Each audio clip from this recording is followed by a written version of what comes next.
খাগড়াছড়ি ও গুইমারায় সাম্প্রতিক সহিংসতা নিয়ে বিবৃতি দিয়েছে বাংলাদেশ সেনাবাহিনী। রোববার রাতে আন্তঃবাহিনী জনসংযোগ পরিদপ্তর আইএসপিআর থেকে এ তথ্য জানানো হয়। আইএসপিআর এর তথ্য অনুযায়ী 2024 সালের 19 সেপ্টেম্বর মোটরসাইকেল চালক মামুন হত্যাকে কেন্দ্র করে ইউনাইটেড পিপলস ডেমোক্রেটিক ফ্রন্ট ইউপিডিএফ ও তার সহযোগী সংগঠনগুলো সাম্প্রদায়িক অস্থিতিশীলতা সৃষ্টির চেষ্টা করে। নিরাপত্তা বাহিনীর সঙ্গে সংঘর্ষে সেদিন 3 জন নিহত হন। ঠিক 1 বছর পর চলতি সেপ্টেম্বর মাসে আবারও অনুরূপ পরিস্থিতি তৈরির চেষ্টা চলে।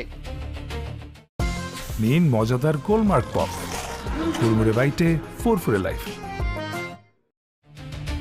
23 সেপ্টেম্বর খাগড়াছড়ির সিঙ্গি নালায় এক স্কুল ছাত্রী ধর্ষণের অভিযোগে সন্দেহভাজন শয়নশীলকে সেনাবাহিনীর সহযোগিতায় গ্রেফতার করে পুলিশ।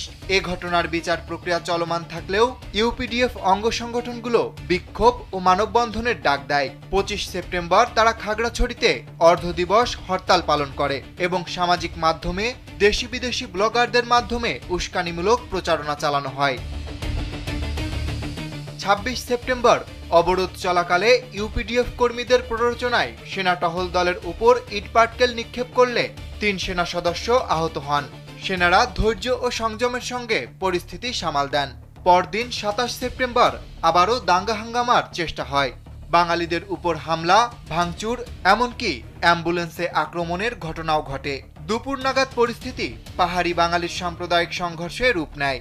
আইন শৃঙ্খলা পরিস্থিতি নিয়ন্ত্রণে জেলা প্রশাসন খাগড়াছড়ি ও গুইমারায় 144 ধারা জারি করে। সেনাবাহিনী, বিজিবি ও আইন শৃঙ্খলা বাহিনীর হস্তক্ষেপে বড় ধরনের দাঙ্গা প্রতিহত করা সম্ভব হয়। কিন্তু রোববার সকাল থেকে গুইমারার রামসুবাজার এলাকায় 144 ধারা ভঙ্গ করে আবারও রাস্তা অবরোধ করা হয়। এক পর্যায়ে ইউপিডিএফ সন্ত্রাসীরা দেশি অস্ত্র ও ইটপাটকেল নিয়ে সেনাবাহিনীর উপর হামলা চালায়। এতে 3 কর্মকর্তা সহ 10 সেনা সদস্য আহত হন। একই সময়ে বিজিবির গাড়িও ভাঙচুর করা হয়। এ সময় পাহাড় থেকে ইউপিডিএফ এর সশস্ত্র সদস্যরা শতাধিক রাউন্ড গুলি ছোড়ে, যাতে স্থানীয় কয়েকজন গুলিবিদ্ধ হয়। সেনাবাহিনীর তৎপরতায় অস্ত্রধারীরা দ্রুত এলাকা ত্যাগ করে। তবে পরে বহিরাগত দুষ্কৃতিকারীরা বাজারে অগ্নিসংযোগ ও ধাওয়া পাল্টা ধাওয়ায় জড়ায়। অতিরিক্ত সেনা মোতায়েনের পর বিকেল 4:30টায় পরিস্থিতি নিয়ন্ত্রণে আসে। আইএসপিআর জানায়, ইউপিডিএফ নারী ও শিশুদেরও নাশকতায় বাধ্য করছে। বহিরাগত সন্ত্রাসীদের অস্ত্রসহ আনা হচ্ছে। বিজিবির চেকপোস্টে এক যাত্রীবাহী বাস থেকে বিপুল দেশীয় অস্ত্রও জব্দ করা হয়েছে। সেনাবাহিনী বলছে, 19 থেকে 28 সেপ্টেম্বর পর্যন্ত ঘটে যাওয়া